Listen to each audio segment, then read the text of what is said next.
Thank you very much for having this conversation with me today. I guess to start with, could you please explain, I guess, who you are and what you do? Thank you so much for having me. I was really looking forward to this session with you because I think you're doing such a great job communicating with younger people.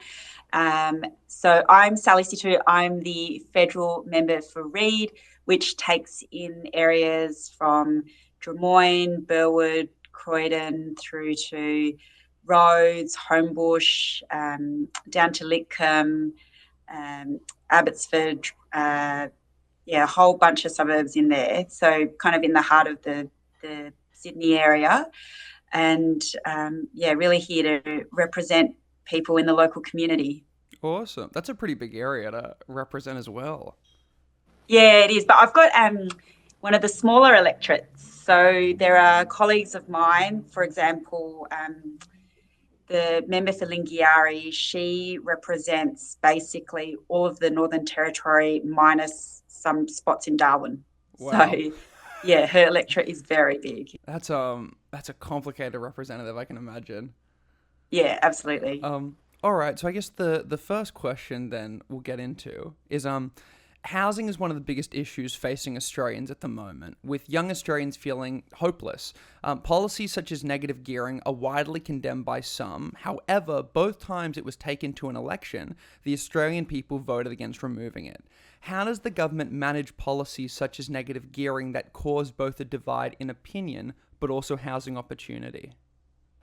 Yeah, I absolutely agree with you. I think housing affordability is such a complex and difficult challenge for us, and it's something that, particularly for Sydney siders, is a priority area.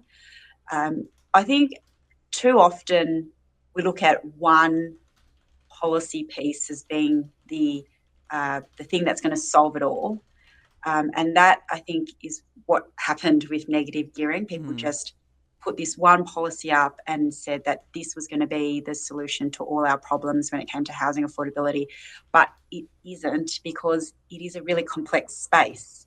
Um, and one of the key parts of why we are in a housing affordability crisis is because there's not enough supply of homes. There's not enough supply of apartments, townhouses, homes, the whole range, affordable social homes. And that is the real focus for the government. We have said that housing supply is our key priority, and some of the policy levers that we are pulling to invest record amounts. So the most amount of investment into social and affordable housing that we have had in a generation. Another piece is to make things like build to rent, which is quite a new concept in Australia. The idea that you build developments primarily for only for people to rent in, Hmm. not to purchase, and trying to encourage more of that, but also to help have the supporting infrastructure to go with more housing supply. So the roads, the public transport, even the kind of water pipes and things like that.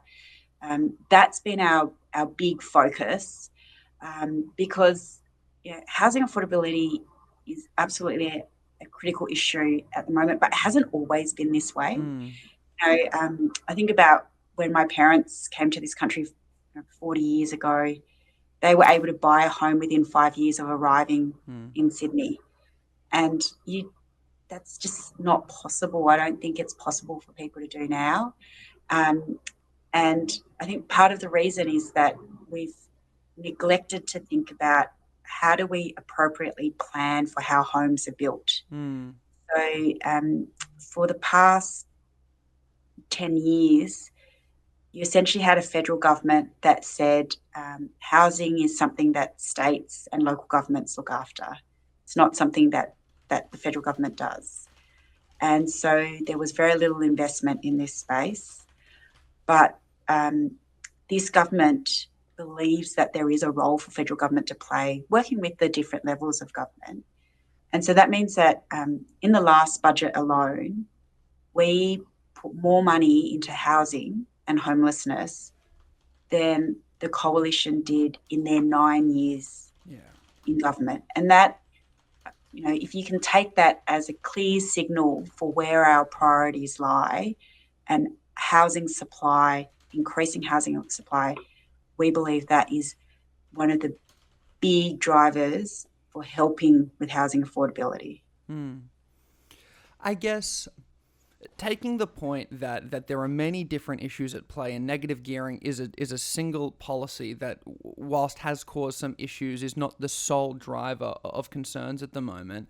When we are implementing things like the HAF, or there are these big infrastructure changes that need to be made, I know one of the biggest ones that's often overlooked is sewage, right? It's all well and good to say you get rid of 2 homes, you build an apartment building, but turning 2 homes into 50 apartments, there's a lot of sewage and infrastructure that needs to be managed.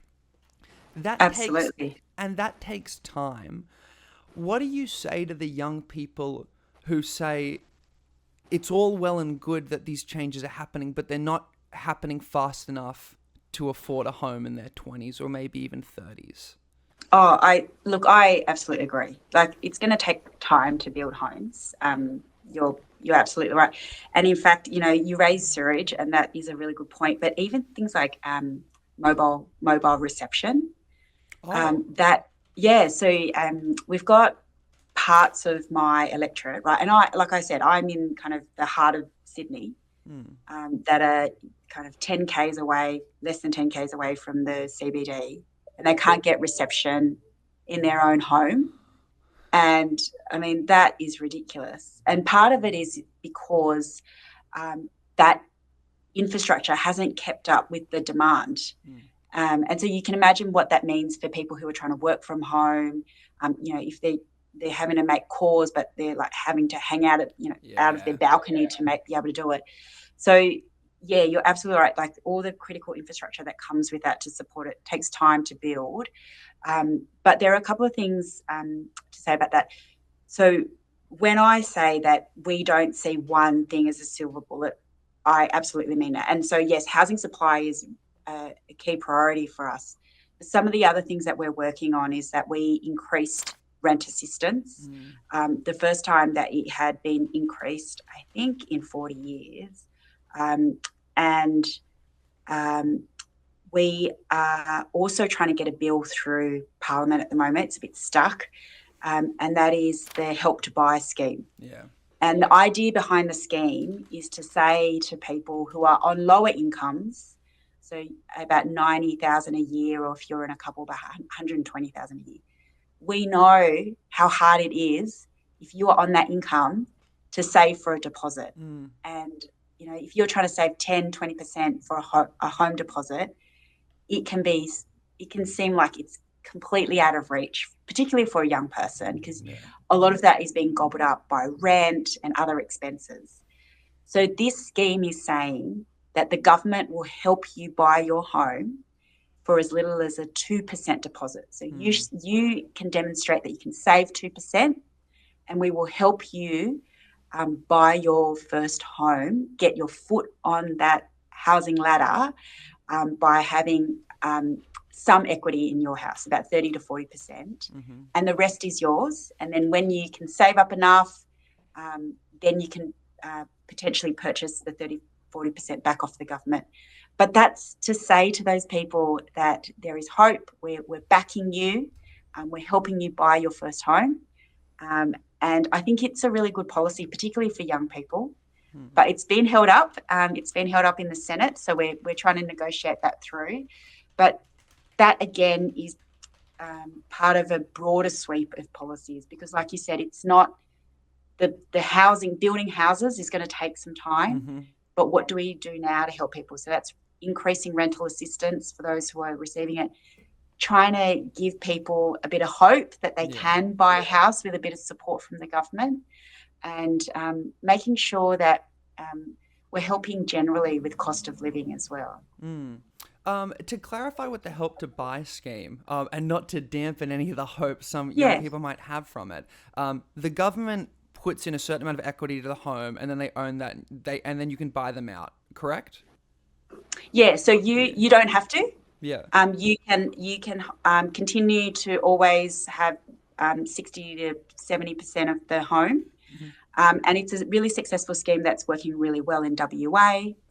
And what we're trying to do is broaden it nationally. Mhm. So if you decide that later down the track, you may want to buy, you've got enough funds and you may want to buy the extra 30, 40% back off the government, that you can do that, or you can choose to keep it as it is. And I guess with that, whilst in theory that sounds like a really amazing way to help people, given the significant loans people are having to take from banks at this moment, are there properties that people who are making less than 120,000 can buy into even with government assistance? Well, that's what we're trying to do now, right? So Yeah. we're trying to build more homes. And you're right, it probably is really tough to buy a home Yeah. in Sydney. But we're trying to build more homes. We're trying to have more social and affordable homes. Yeah. And that's the thing that people don't often talk about. They only think about the private sector. But if we could have more social and affordable homes, and when I think about affordable homes, that's like your nurses, your Mm. teachers, your paramedics, being able to live close to where they work. So they're Mm. not having to drive, 2 hours from the Central Coast or something, because that's where they can afford to live, to come to Sydney and work. We're saying that we need to be building more affordable and social homes so that people like that can live closer to where they work. Yeah.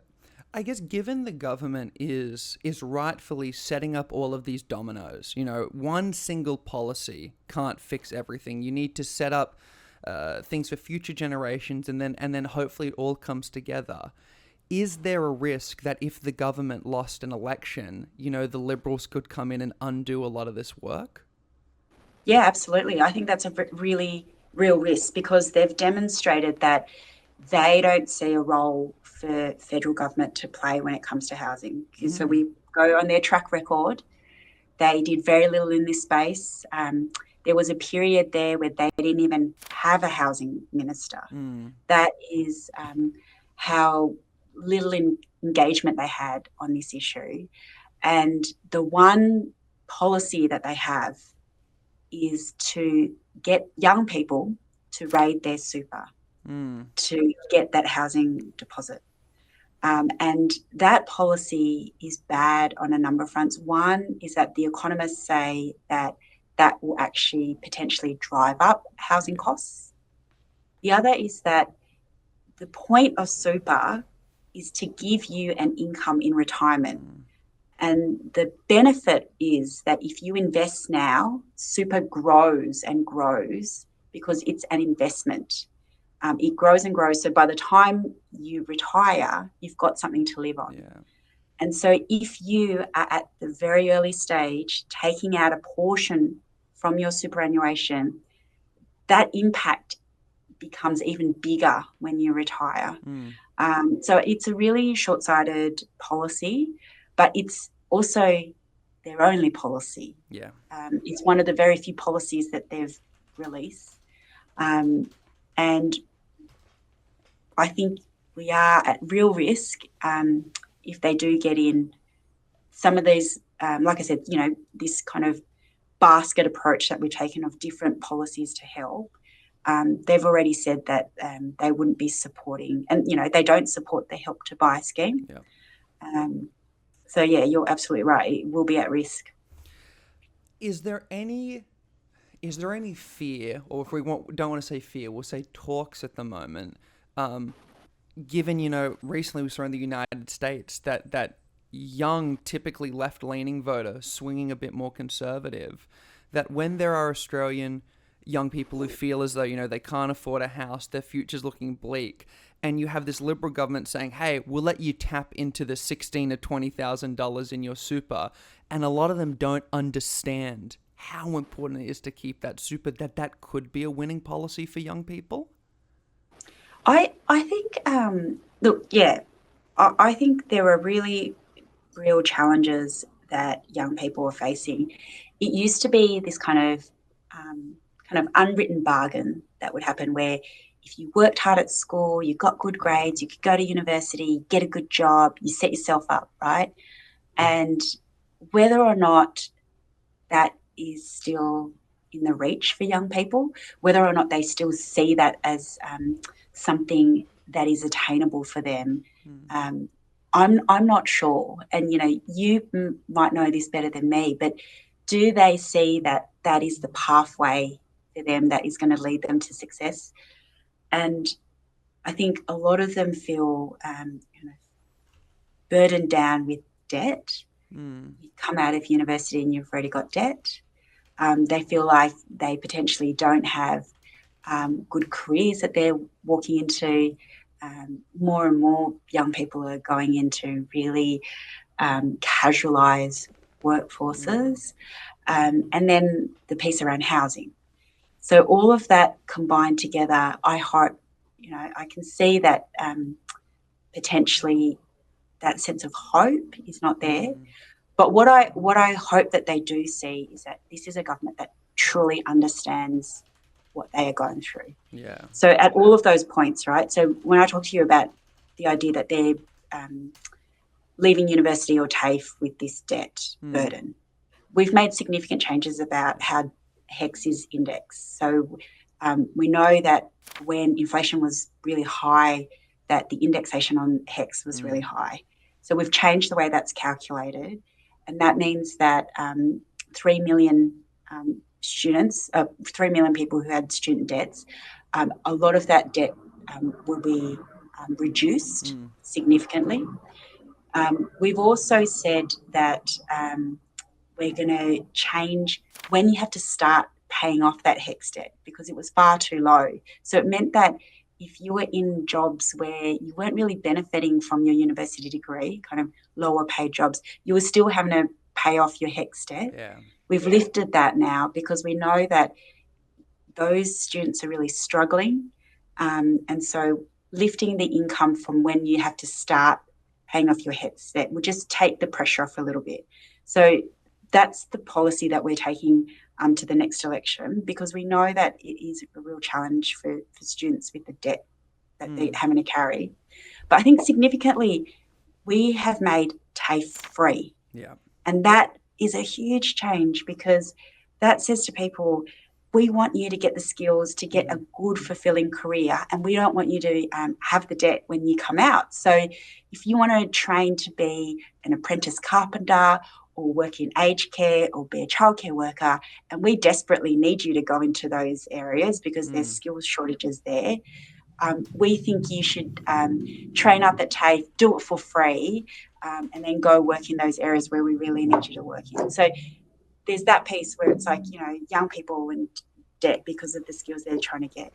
But then also when you come out, they're coming out into careers where they don't feel like they've got job security or the ability to kind of go to their manager and argue for more pay because of that casualisation of the workforce. So we've made changes around that. You have to be offering people, you can't just keep having them on a rolling casual contract. Yeah. You've got to, if they've been on a casual contract for a period of time and the hours are the same, the days that they're working are the same, then you have to offer them some permanency to their role. And we think that's going to make a huge change in your ability to have some job security as well and have a career path. And then, we've spoken about the housing piece, about some of the things that we're doing there. So, look, I understand that young people perhaps may be feeling a bit disenchanted and that there might not be a sense, what's all this for? But I hope that they see in this government like a government that truly understands what they're going through and really trying to make some of the changes that will help make life a little bit easier, but also give them hope for the future. There's two interesting points there about hoping they see what the government's doing, but I want to focus on one thing a little bit with the free TAFE and our skills shortage. From some of my friends who have gone through that TAFE, and they love the fact there isn't that debt there. But then one of the issues, I guess, facing a lot of people who graduate from TAFE, the apprenticeship wages are just so low that in and of itself disincentivizes some people who might want to have career changes or who are in their 20s and want to pick up a trade. What do we do about that? Yeah, yeah. And this is apprenticeship wages have, and we have to remember that when you're an apprentice, you're not a kind of fully qualified. You're learning on the job. So it's partly you're learning on the job, and recognize that the real challenge has been how do you support yourself while you're kind of trying to get these skills, and a key policy change that we made in recognition of this is that there were going to be tax cuts that were coming in, and the tax cuts that were coming in were only going to go to kind of the higher income level, and someone who was earning less than, I think it was about 40,000 a year, was not going to get an additional tax cut. When we came in, we said that seemed unfair. Yeah. And we made changes to those stage 3 tax cuts so that everyone gets a tax cut, including, someone who'd be on apprenticeship wages under 40,000, so that they could get more back in their pocket. But it is a challenge. Like I absolutely know that. And especially in this time where unemployment is low, there are other jobs out there which would be really enticing for young people at the moment who would have potentially been interested in doing an apprenticeship, like getting a job in a warehouse. Yeah, it pays quite well hourly, but you don't necessarily have the huge potentials for what an apprenticeship could give you. Become an apprentice carpenter, you would be snapped up as soon as your apprenticeship is over. You'd be able to open up your own small business later down the track and hire people, and the opportunities that open up for you there. So we know that kind of during this period of study, it is really challenging for young people to be able to afford many of those things. We've increased rent assistance in recognition of that. We increased job seeker payment in recognition of that. And the other thing we did was, and this is a big change as well, was there were many people at university who were doing practical placements as part of their university degree. Yeah, I went through all that. You went, oh, did you? Yeah. What did you do? So I'm about to be at the end, but we do like a year and a half of just free labour effectively. Free labour, yeah. So you've always had to do it, for free, but it also interfered with your part-time jobs. Yeah. Right. So, if you're doing a nursing prac placement, you sometimes have to do block placements of 2-3 weeks. And if you can't work part-time while you're doing that. So we have said that this is the beginning. So for nursing students, midwifery, social work and teaching, where we have big skill shortages, the government is going to pay for you during your prac periods. And it'll be equivalent of what you would get on JobSeeker. Yep. And that is to say to those students, we recognise that you have to do the prac placements, but it's having a big impact on your ability to afford to live. So giving them that prac placement payment is something that we wanted to do to encourage more people to go into those degrees, but also to help with cost of living as well. I guess then that point about hoping that young people especially see all the things the government's doing,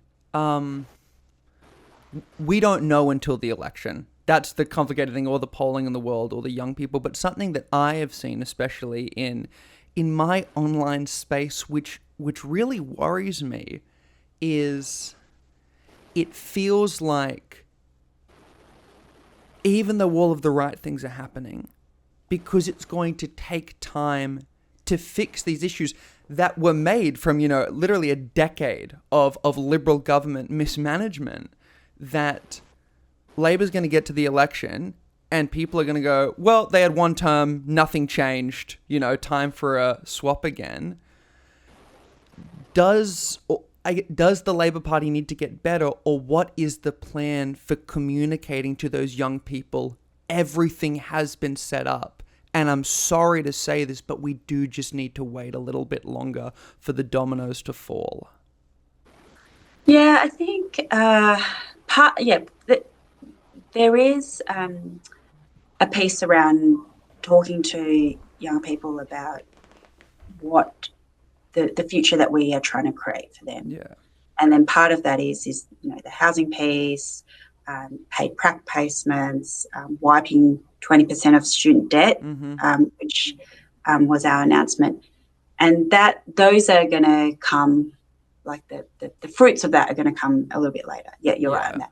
But there are some pieces that are already now in place, and that is the tax cuts that hopefully they would have all received, that support for increased rent assistance, and the indexation of HECS has already come into place and is backdated. So I agree. We do need to tell people that some of it has already come into place, and then this is what we're hoping to build for the future. But I think as well, the great thing I think about your generation is that you are thinking about your place in a bigger way. So the fact that you were so vocal on acting on climate change, and in many ways, when I think about how our politics has evolved on this, it was very much driven by young people saying that we want you to act on climate change. And, you had the school strikes and so many young people talking about this, that it pushed politicians to act. And so in that sense, like I'm quite hopeful for how this generation of Gen Z see their place in the world, is that you're trying to push for us older politicians to do better, not in the short term. Yes, in the short term, because you are absolutely struggling with cost of living, absolutely hear that, but also like for the longer term as well. And I think that's been one of the things that has really inspired me, and one thing that I think has been really fantastic about your generation. Yeah, I think with that, there's a question I was gonna ask later, but I think kind of fits nicely now, which is a critique seen throughout the world regarding politicians is they often stay in Parliament too long, making it a career. One, do you believe there should be limits on how many times someone can run for Parliament? But two, do you think there are barriers that stop those young people from running for Parliament? Yes, I think this is a really interesting question. And I don't think we should have limits, but I also don't think we should have barriers. Yeah. So, and, the reason why I don't think we should have limits is that it is a really tough gig sometimes, politics. It's super rewarding and I love it, and it's the best thing I've ever done. But there's a lot to get around, to understand how to do this role. And I was at a function last week with the Minister for Health, Mark Butler, and the health portfolio is extraordinarily complex. You've got Medicare, federal and state funding for hospitals, you've got primary health GPs, physios, and then really complicated ways for how we pay for medication, all the different systems. Like, it's extraordinarily complicated. But he was at this event and there were a whole range of different people from different backgrounds in the health space. And he knew every single very detailed question Right. that they're asking down to the very specific medication for a rare disease. He was across that. And I think partly is because he's the health minister now and has been the health minister since we were elected. Right. But he was also the health minister in 2010. Oh, In okay. the Gillard years, and he was also the parliamentary secretary for mental health and ageing, I think, before that. And he brings a level of experience and understanding to the role that I think you don't want to lose. Like, he knows the backstory to why a policy decision was made at the time, Yeah. and the changes since then. So I would be cautious about having limits, because I think that having that level of knowledge and understanding, and also trust and engagement with the stakeholders, because they've all known him. They've known him for years and years. They dealt with him in 2010, and now they're dealing with him again.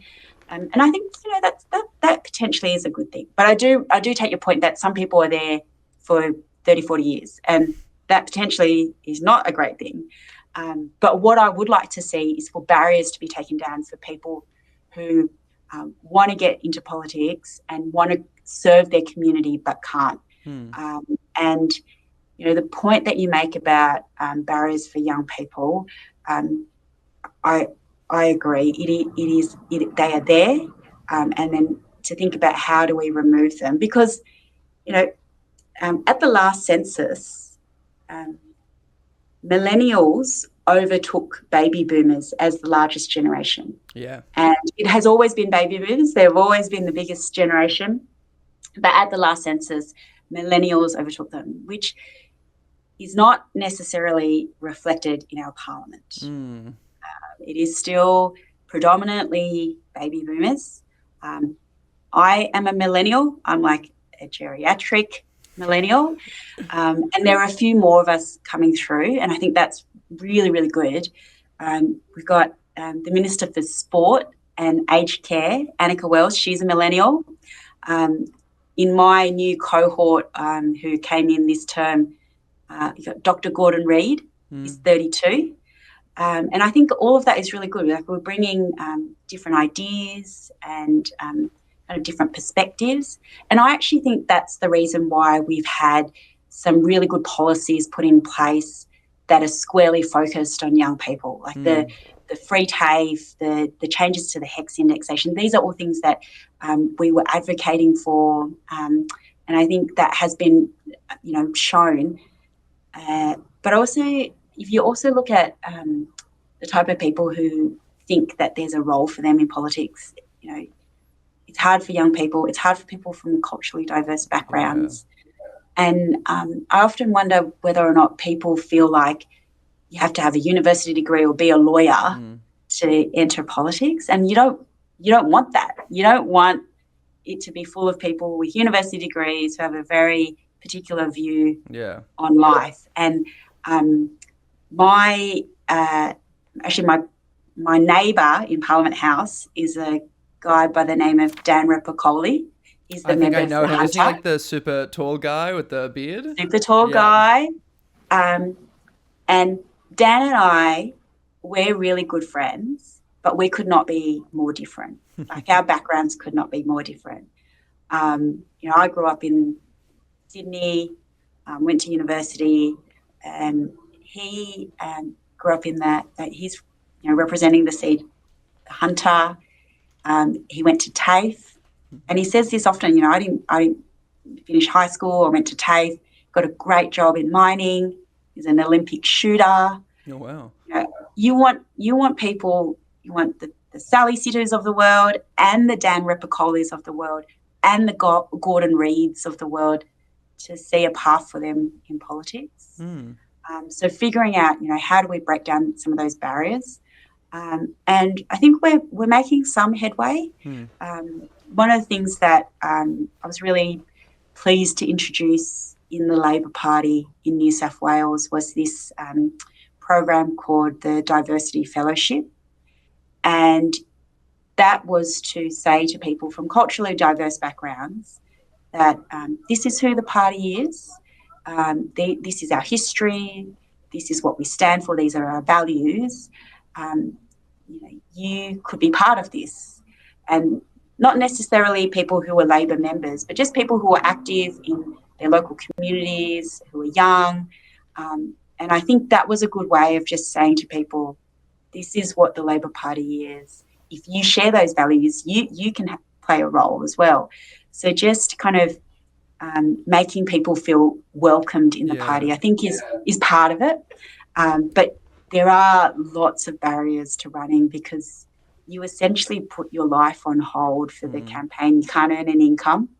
And so when we talk about the fact that, young people are struggling with cost of living, you imagine you then got to go take 3-4 months out of your life where you can't earn an income, you're full-time campaigning.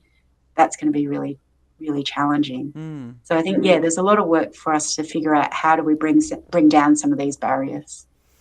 I think it's interesting that you want that parliament to represent what Australia looks like, and part of that is young Australians, and there are those barriers there.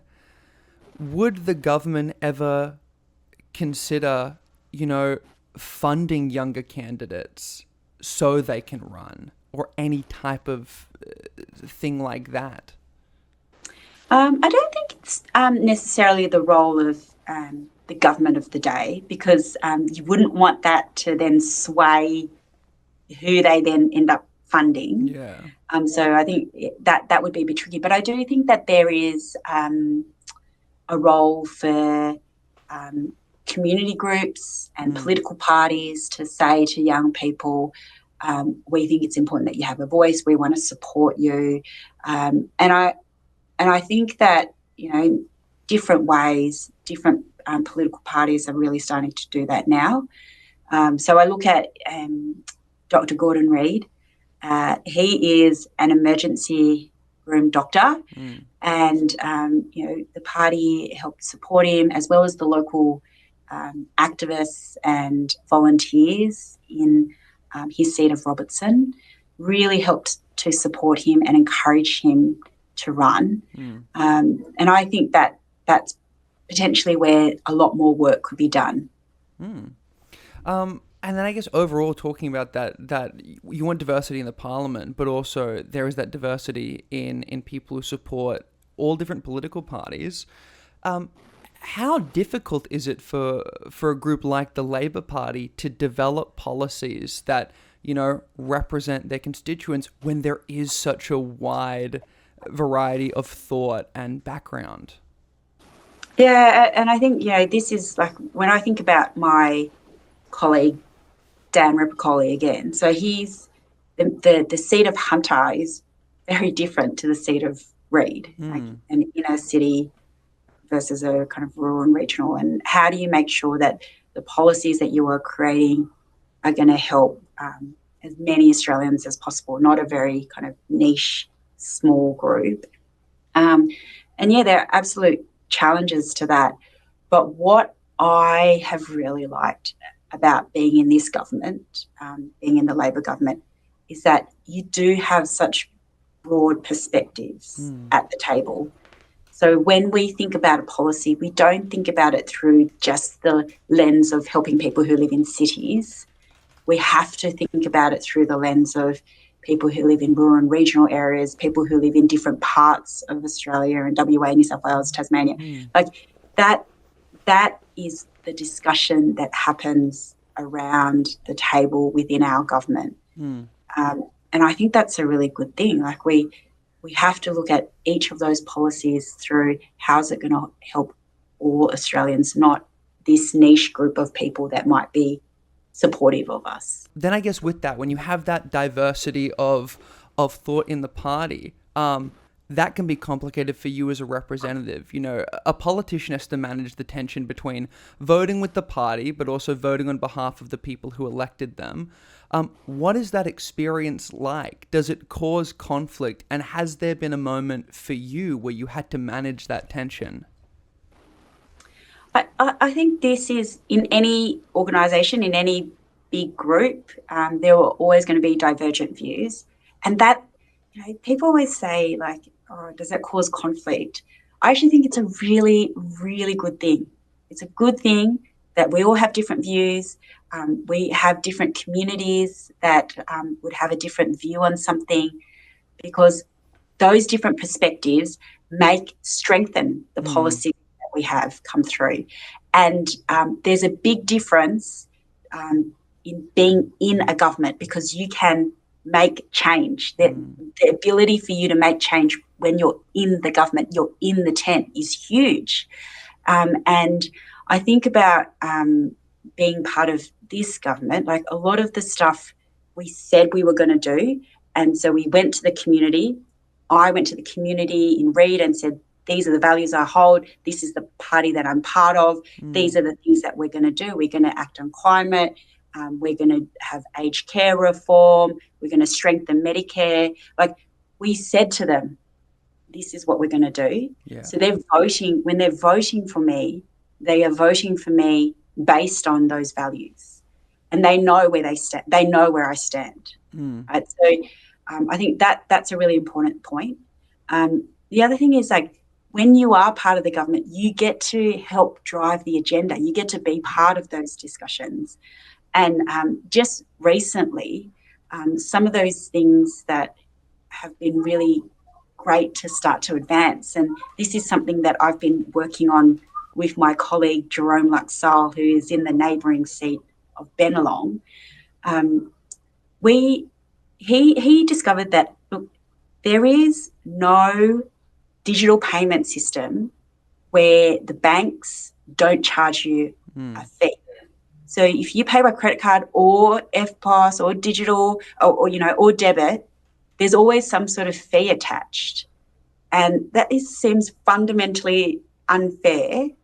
And so he ran a campaign where he said the technology is there to be able to provide a way to pay for things without a fee.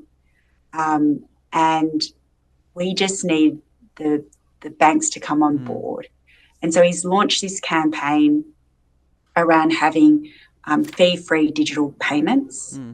And really, this comes under something that the RBA is working on, because they ultimately control how payments are made, and they set up the structures for it. So we're pushing the RBA, who is doing this review into payments at the moment, to say that there ought to be at least one way for you to pay digitally with a card or online that doesn't have a fee attached to it.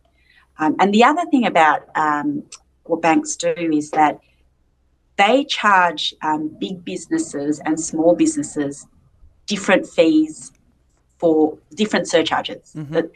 And so for big businesses, they may charge you just 1 cent per transaction, whereas for small businesses, they're charging you a percentage, 1%, for example. And that seems fundamentally unfair as well, because if you're a big supermarket, you can absorb that 1 cent. Yeah. Whereas if you're a local, mum and pop shop selling milk and bread, you can't afford to absorb the 1%. And so he launched his campaign, and then we were talking about it within the government, and then we were able to make some changes. So we've made an announcement that if the RBA does make this recommendation, that there is some form of payment that is without a fee, that the government will then bring in some legislation to support that. So, like, that's one small example, but it is an example of me listening to the community, then going into government, arguing for it, and then getting the change. Yeah. And so, I understand that there are some people who say, what do you do when the community and the government's positions are different? But also, equally, there is this opportunity where the community says, we want this change. I'm in the government. I get to put forward that case, and then the change happens. And that's really exciting. I guess mentioning the RBA, though, there has been some tension, I guess, with the Australian public and how they view the RBA. You know, the RBA has been characterised as wielding only a hammer, meaning everything they do is forced to see it as a nail.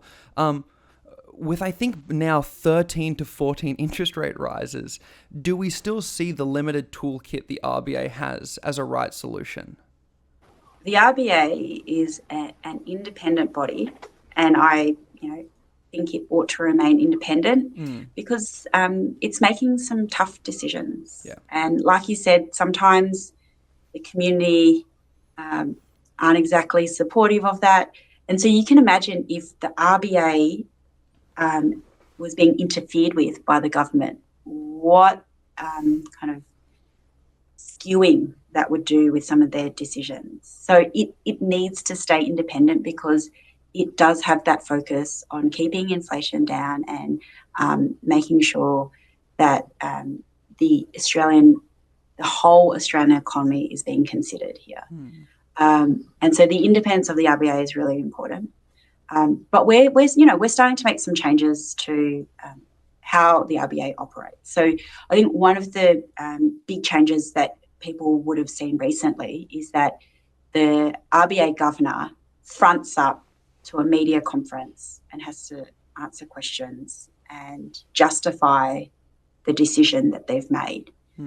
And I think that's a really good thing because it means that Australians fully understand why a decision has been made and there's transparency around it.